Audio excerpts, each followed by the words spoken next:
Hello दोस्तों, इस video में हम यूरोप में किसी ज़माने में प्रचलित फ्यूडल सिस्टम के बारे में जानेंगे।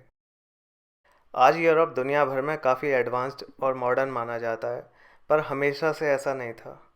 मेडिवल टाइम में यहाँ पे फ्यूडल सिस्टम और सर्फडम हुआ करता था। ये एक बड़ी कुरीति थी।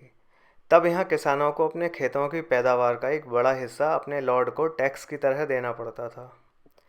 कई किसानों को अपने लॉर्ड की ज़मीनों पर जबरन काम करना पड़ता था, वो भी बिना किसी पेमेंट के। फ्यूडल सोसाइटी में ज़मीन ही पावर का एकमात्र सोर्स मानी जाती थी। जिस पे जितनी ज़्यादा ज़मीन, वो उतना ही पावरफुल आदमी। जल्दी ही वहाँ फ्यूडल सोसाइटी में एक हायरार्की बन गई और हर किसी को इसमें एक स्थान मिला। इस हायरार्की में सबसे ऊपर किंग था। वो अपनी कुछ ज़मीनें कुछ लॉर्ड्स के हवाले करता था। उन लॉर्ड्स को ड्यूक्स या फिर अर्ल्स कहते थे। ये लॉर्ड्स अपनी कुछ ज़मीनें अपने से नीचे वाले कुछ लॉर्ड्स के हवाले करते थे और बदले में उनका मिलिट्री सपोर्ट पाते थे। इन नीचे वाले लॉर्ड्स को बैरन्स बोला जाता था।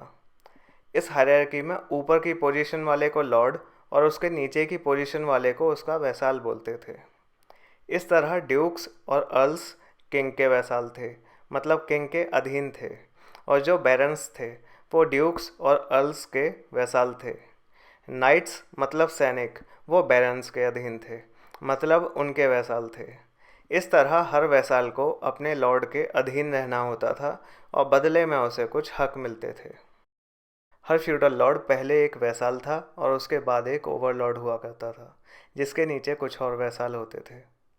किसी भी वैसाल की अपनी खुद की कोई ज़मीन नहीं होती थी।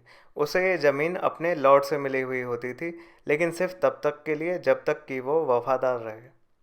ये हायरार्की इतनी मजबूत होती थी कि कोई भी वैसाल सिर्फ अपने से इमीडिएट ऊपर के लॉर्ड की ही बात मानेगा और किसी की भी नहीं। उदाहरण के लिए अगर किंग को युद्ध के लिए जाना है तो उसे अपने वैसाल्स जो कि ड्यूक्स और अर्ल्स हैं उनसे मिलिट्री असिस्टेंस मांगना होगा। फिर वो अपने वैसाल्स जो कि बैरन्स हैं उनको आज्ञा देंगे और बैरन्स फिर अपने वैसाल्स मतलब नाइट्स मतलब सैनिक उनसे लड़ाई पे चलने के लिए कहेंगे।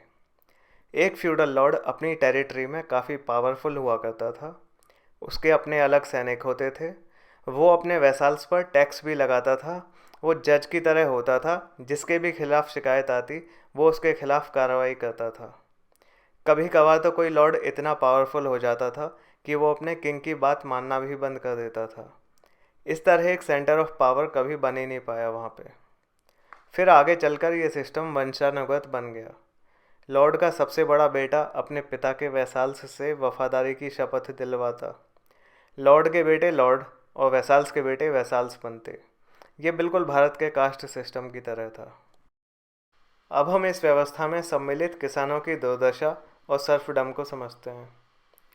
लॉर्ड्स के पास अपने से ऊपर वाले लॉर्ड से मिली हुई ज़मीन तो होती थी, पर वो उस ज़मीन पर खुद खेती नहीं करते थे। ये काम वो किसानों से करवाते थे, जो कि फ्यूडल सोसाइटी में हायरार्की में सबसे निचले स्तर पर होते थे, और कुल आबादी का अधिकतर परसेंटेज भी किसानों का ही होता था। किसानों की भी अलग अलग कैटेगरी थी। पहली कैटेगरी के किसान फ्री होल्डर कहलाते थे। ये खेती के लिए ज़मीन अपने लॉर्ड से पाते थे, उस ज़मीन को अपनी ज़मीन की तरह खेती के लिए इस्तेमाल करते और बदले में अपने लॉर्ड को टैक्स देते। दूसरी कैटेगरी के किसानों को विलीन्स बोलते थे। ये किसान कुछ दिन अपने लॉर्ड की ज़मीन पर लॉर्ड के लिए काम करते, तो बाकी के निर्धारित दिनों में लॉर्ड से अपने लिए मिली हुई ज़मीन पर काम करते। तीसरी कैटेगरी के किसानों की सबसे ज़्यादा दुर्दशा थी। इन किसानों को सर्फ बोला जाता था। इनके पास अगर अपनी खुद की भी ज़मीन होती थी तो भी उन्हें लॉर्ड की ज़मीन पर जाके खेती करनी होती थी। वो जो खेती अपनी खुद की ज़मीन पर करते, उसमें से भी उन्हें पैदावार का एक बड़ा हिस्सा अपने लॉर्ड को देना पड़ता था। इसमें भी हद ये कि लॉर्ड जब चाहे उन्हें अपने घर बुला के उनसे कोई भी काम करवा सकते थे, जैसे कि घर या रोड की रिपेयर, और बदले में सर्फ ना तो मना कर सकते थे और ना ही पेमेंट मांग सकते थे। सर्फ अगर भागने की कोशिश करते और पकड़े जाते तो उनके लॉर्ड उन्हें बहुत कड़ी सज़ा सुनाते थे।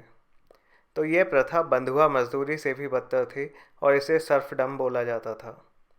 अगर ज़मीन का मालिक बदल जाए तो सर्फ्स का मालिक भी बदल जाता था, लेकिन लॉर्ड अगर चाहे तो उन्हें फ्री कर सकता था।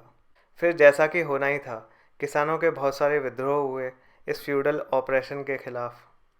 पहले के फ्यूडल सिस्टम में किंग पावरलेस हुआ करते थे।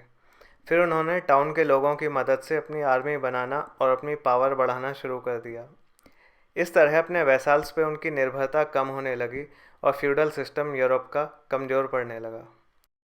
तो दोस्तों, यूरोप की हिस्ट्री के सेक्शन में हमने आज जाना फ्यूडल सिस्टम। उम्मीद है कि आपको ये पसंद आया होगा। यूरोप घूमने से जुड़ी तमाम तरह की हेल्प के लिए आप मुझे कॉल कर सकते हैं। मेरा नंबर नीचे डिस्क्रिप्शन और कमेंट बॉक्स में लिखा हुआ है। चैनल को लाइक करें, सब्सक्राइब करें, शेयर करें और कमेंट करके बताएं कि वीडियो कैसा लगा। Take care.